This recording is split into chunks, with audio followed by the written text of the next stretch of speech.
अस्सलाम वालेकुम my dear students, my name is Hasan Raza. उम्मीद करता हूँ आप तमाम स्टूडेंट्स बखैर व आफियत हैं।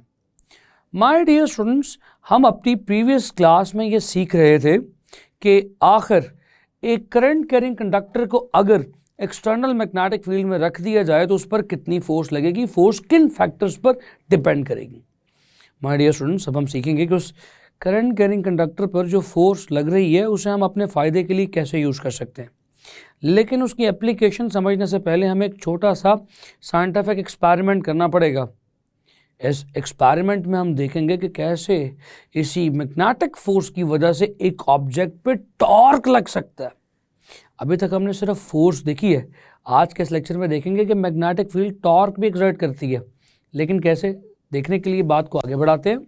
माय डियर स्टूडेंट्स, तो वो क्वेश्चन कुछ आपकी स्क्रीन के सामने इस तरह से मौजूद है। क्वेश्चन की स्टेटमेंट कहती है, if the two wires carrying the current in the opposite direction, will they attract each other, repel each other, no force या none of these। तो my dear students, अब इस क्वेश्चन की मोस्ट कॉमन रॉन्ग ऑप्शन जो students लगाया करते हैं वो है नो फोर्स। स्टूडेंट्स कह दिया करते हैं दो वायर्स हैं, एक में करंट लेट से ऊपर है ए में और बी में करंट लेट से नीचे की तरफ है, तो दोनों पर कोई फोर्स नहीं लगेगी, फोर्स की कोई वजह नहीं है। ये बिल्कुल रॉन्ग अप्रोच है स्टूडेंट्स। फोर्स की वजह इनकी मैग्नेटिक फील्ड है। देखिए, दोनों वायर्स में से करंट पास कर रहा है और आप ये बात जानते हैं कि अगर किसी वायर में से करंट पास कर रहा हो तो उस वायर के करंट की वजह से एक मैग्नेटिक फील्ड प्रोड्यूस होती है। So that magnetic field must have some effect on another wire with the magnetic field. My dear students, इस इफेक्ट को ही तो फोर्स कहते हैं। तो अगर एक वायर में से करंट पास कर रहा है, उसकी मैग्नेटिक फील्ड दूसरे वायर की मैग्नेटिक फील्ड पर असर अंदाज होगी। इसका मतलब है फोर्स तो है। तो ये कह देना कि नो फोर्स, ये बात बिल्कुल गलत है। तो माय डियर स्टूडेंट्स, तो फिर ये ऑप्शन जो ऑप्शन सी है नो फोर्स, ये बिल्कुल रद्द हो गई। तो सी के साथ जो डी ऑप्शन है ये भी ज़ाहिर है फिर ख़त्म हो गई, नल एंड वॉइड हो गई। तो फिर करेक्ट ऑप्शंस या तो अट्रैक्शन या रिपल्शन होंगी। दो वायर्स जिनमें ऑपोजिट करंट है या अट्रैक्ट करेंगे या रिपल करेंगे। अट्रैक्शन या रिपल्शन की सूरत में इन पर फोर्स यकीनन होगी। My dear students, now the question is attraction होगी या रिपल्शन। इसमें भी जो मोस्ट कॉमन मिस्टेक स्टूडेंट्स किया करते हैं वो ये है, वो कह देते हैं क्योंकि डायरेक्शन ऑफ करंट ऑपोजिट है तो फोर्स अट्रैक्टिव होगी। वो उनके जहन में शायद कॉन्सेप्ट ये होता है कि एक पॉजिटिव चार्ज के सामने अगर ऑपोजिट यानी नेगेटिव चार्ज ले आया जाए तो पॉजिटिव नेगेटिव को अट्रैक्ट करेगा। तो शायद इसी एतबार से अगर एक वायर में करंट की डायरेक्शन बॉटम है, दूसरे में टॉप है, तो शायद ये दोनों वायर्स भी एक दूसरे को अट्रैक्ट करेंगी। स्टूडेंट्स, ये अप्रोच भी गलत है, ये सोच भी गलत है। हम ऑपोजिट चार्जेस के बारे में तो ये कह सकते हैं कि एक दूसरे को अट्रैक्ट कर रहे हैं क्योंकि ऑपोजिट चार्जेस स्टेशनरी हैं। कूलम्स फोर्स ऑफ अट्रैक्शन के मुताबिक कहा जा सकता है ये दोनों अट्रैक्टिव हैं, दोनों अट्रैक्टिव फोर्स एक्सर्ट कर रहे हैं। लेकिन वायर्स के केस में we don't have any stationary charge. हम कह रहे हैं कि करंट नीचे है, एक का करंट ऊपर है, तो इसमें जिस अट्रैक्शन का तज़किरा हम कर रहे हैं वो कूलम्स फोर्स ऑफ अट्रैक्शन या रिपल्शन नहीं है, वो इलेक्ट्रिक फोर्स ऑफ अट्रैक्शन या रिपल्शन नहीं है।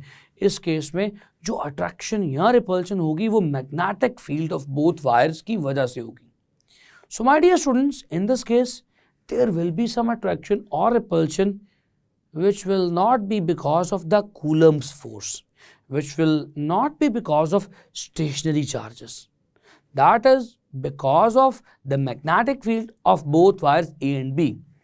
My dear students, तो मैग्नेटिक फील्ड की वजह से इन दो वायर्स पर एक फोर्स लग रही है, तो मैग्नेटिक फील्ड को ड्रॉ कीजिए। बी में करंट की direction as I have told earlier नीचे की तरफ है, तो राइट हैंड रूल यूज कीजिए।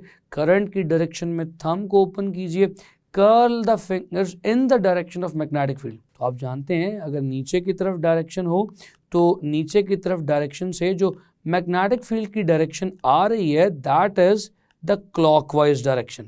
Can you see that? Clockwise बनेगी। और माय डियर स्टूडेंट्स, जो वायर ए है उसके केस में जो करंट की डायरेक्शन है वो फ्रॉम बॉटम टू टॉप है, तो उसके लिए भी आप मैग्नेटिक फील्ड की डायरेक्शन फाइंड आउट कर सकते हैं by using your right hand rule.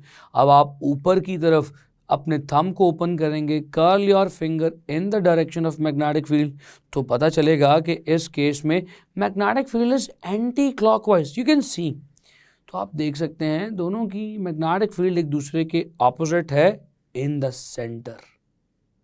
Can you see that? अगर आप गौर करें तो वायर बी की मैग्नेटिक फील्ड क्लॉकवाइज है और वायर ए की magnetic field, my dear students, is in the anti clockwise direction. तो अंदर देखिए डायरेक्शन ऑफ मैग्नेटिक फील्ड दोनों एक दूसरे को रीइंफोर्स नहीं कर रही क्या? व्हाट डू यू से?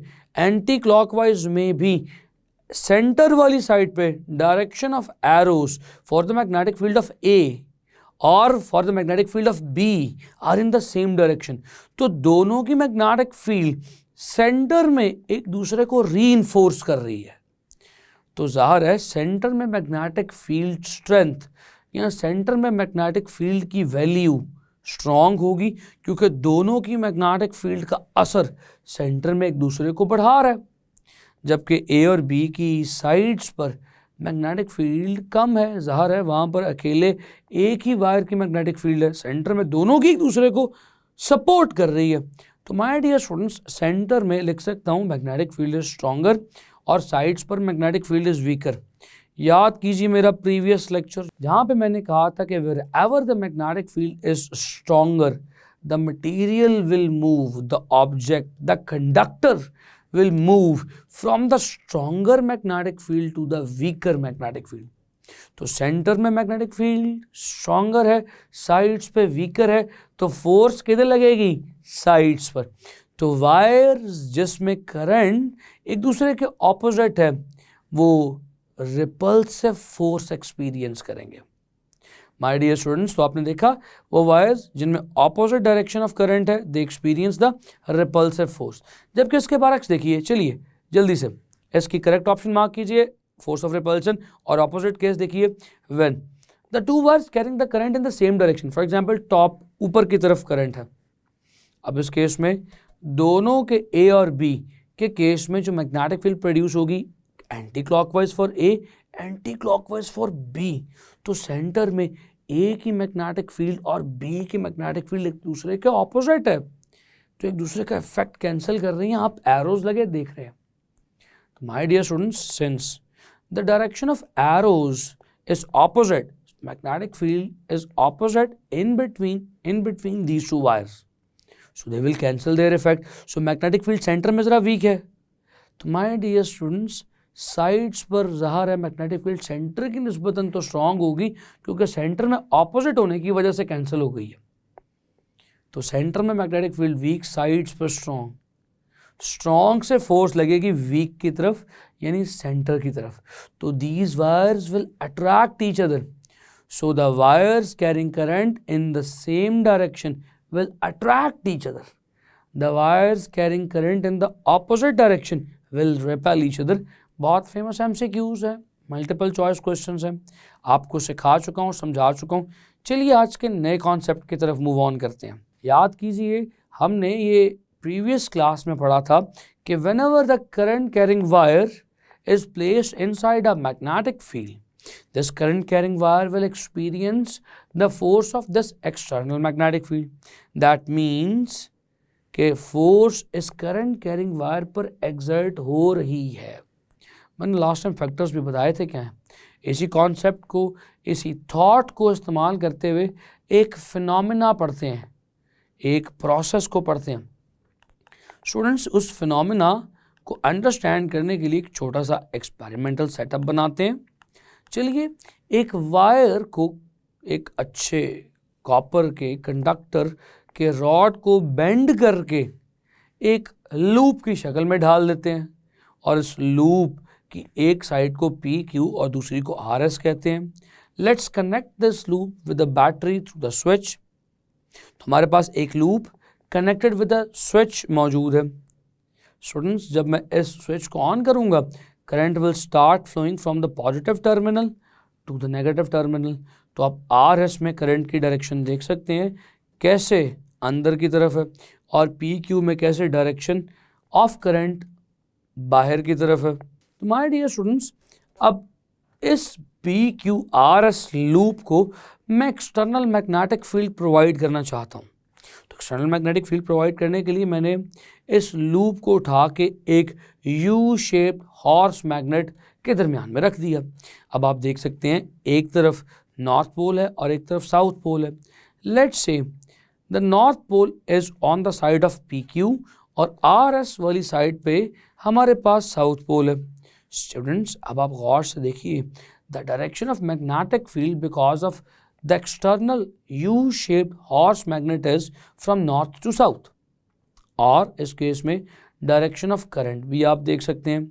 My dear students, the direction of current is something like this. R S में ये बाहर की तरफ और पी क्यू में अंदर की तरफ। तो आप देख सकते हैं कि this current carrying conductor having two sides is placed in this external magnetic field. आप देख सकते हैं कि ये करंट कैरिंग कंडक्टर जिसकी दो साइड्स हैं एक्सटर्नल मैग्नेटिक फील्ड में पड़ा है, तो it must experience some force. तो अब पी क्यू साइड पे और आर एस साइड पे मैग्नेटिक फोर्स एक्सर्ट होनी चाहिए। तो मैग्नेटिक फोर्स कहाँ किस डायरेक्शन में एक्सर्ट होगी, कैसे पता चलेगा? My dear students, the only way is use Fleming's left hand rule. Students, Fleming's left hand rule को अप्लाई करें। इस पी क्यू साइड में फ्लेमिंग्स लेफ्ट हैंड रूल के मुताबिक अपनी इस फोर फिंगर को in the direction of magnetic field arrange कीजिए। इस मिडल फिंगर को in the direction of current align कीजिए। देखिए थंब किधर जाता है, आपका thumb in upward direction of force को एग्जिबिट कर रहा है। तो my dear students, in this assembly PQ side is experiencing the magnetic force in the upward direction, whereas on the other side RS पे फिर फ्लेमिंग लेफ्ट हैंड रूल लगाइए। Fleming left hand rule के मुताबिक current की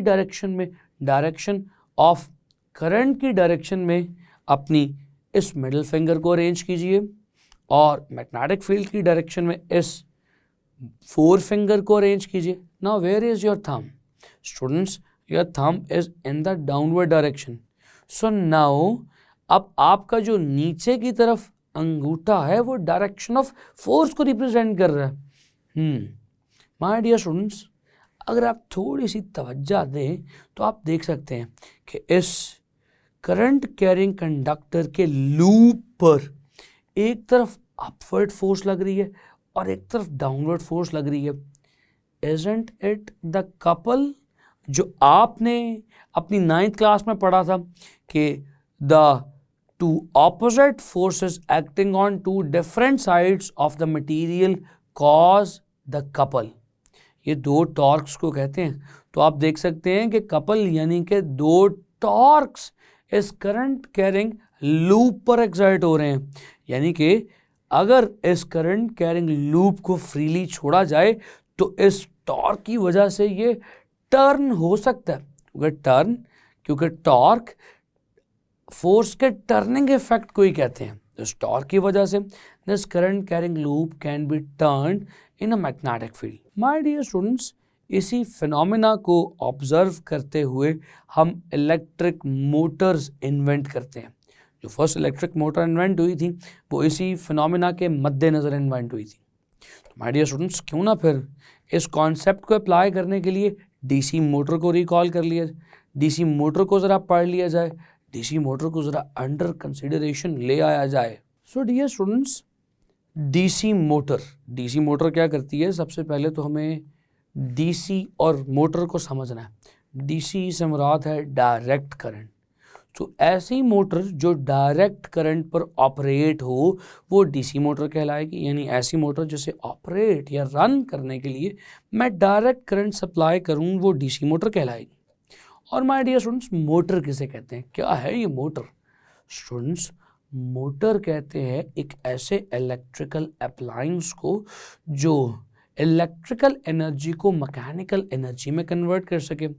for example, motor की example समझाने के लिए आप अपने ऊपर छत पर लगा पंखा, सीलिंग फैन देख सकते हैं। The moment U turn on the button, electricity इस फैन को मिलना शुरू होती है और ये इलेक्ट्रिक फैन घूमना शुरू हो जाता है। तो आप इसे दे रहे हैं इलेक्ट्रिकल एनर्जी और ये उस इलेक्ट्रिकल एनर्जी को मैकेनिकल एनर्जी में यानी घूमने वाली एनर्जी में कन्वर्ट कर देता है। तो ये पंखा एक मोटर की एग्जांपल है।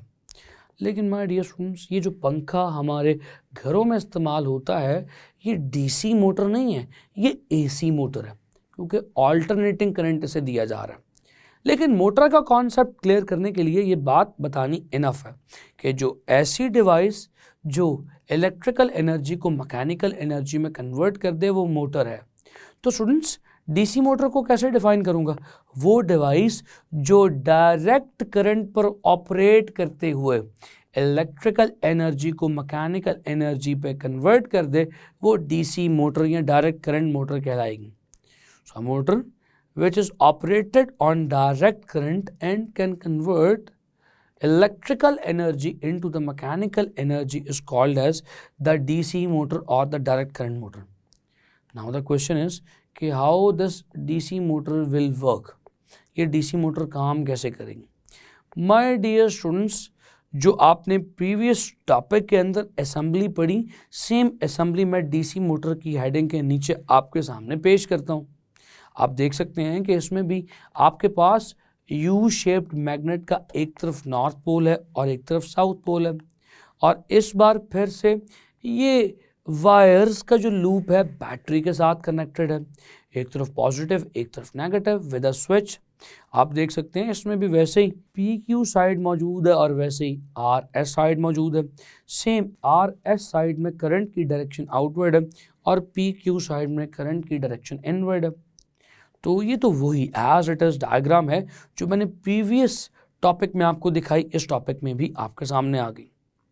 चलिए डियर स्टूडेंट्स, अगर आप इसमें फिर से डायरेक्शन ऑफ फोर्स को फाइंड आउट करें जो आप चंद लम्हे पहले कर चुके हैं, तो आपने देखा था कि direction of force in this P Q side is upward and the direction of force in this R S side is downward. अगर ये कॉइल फ्री टू रोटेट हो, फ्री टू मूव हो, तो ये साइड रोटेट करके magnetic field के perpendicular हो जाएगी। अब आप देख सकते हैं कि ये पी के ऊपर आ गई, आर एस नीचे आ गई है। So what now? अभी भी पी क्यू साइड पर ऊपर की तरफ फोर्स लग रही है, use Fleming left hand rule. अब आप फ्लेमिंग लेफ्ट हैंड रूल फिर से यूज करें, इस मिडल फिंगर को करंट की डायरेक्शन में अलाइन करें और इस फोर फिंगर को मैग्नेटिक फील्ड की डायरेक्शन में अलाइन करें। थंब अभी भी ऊपर ही है, जबकि आर एस के लिए अभी भी अगर आप फ्लेमिंग लेफ्ट हैंड रूल के मुताबिक फोर्स की डायरेक्शन फाइंड आउट करें तो वो डाउनवर्ड ही है।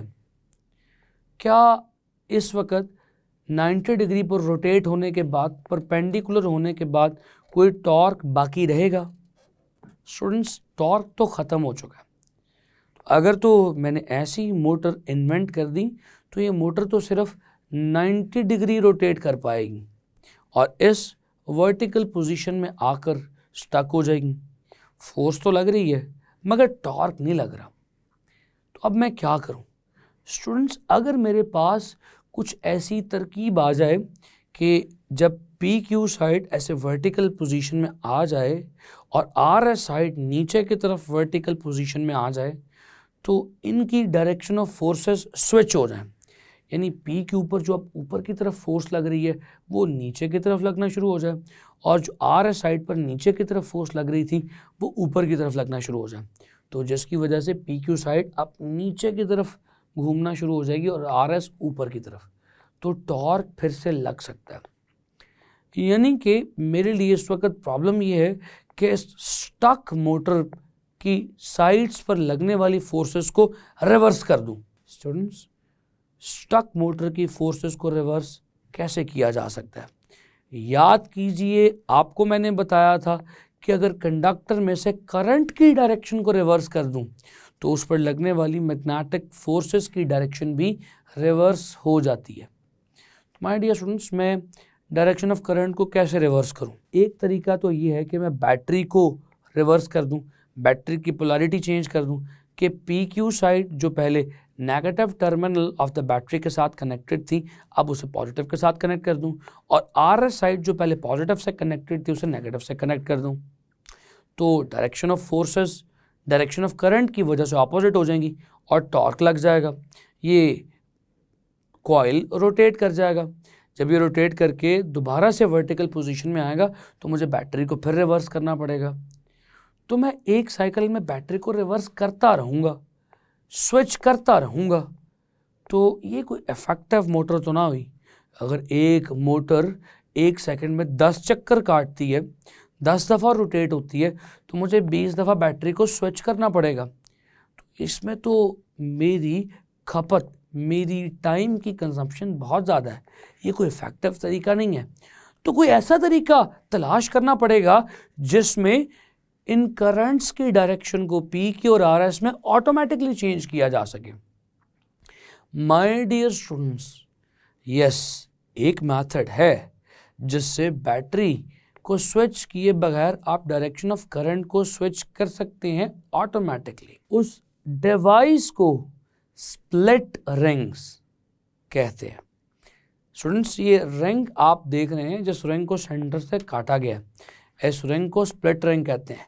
इसकी मदद से मोटर की दो साइड्स में मौजूद करंट की डायरेक्शन को ऑटोमेटिकली चेंज किया जा सकता है।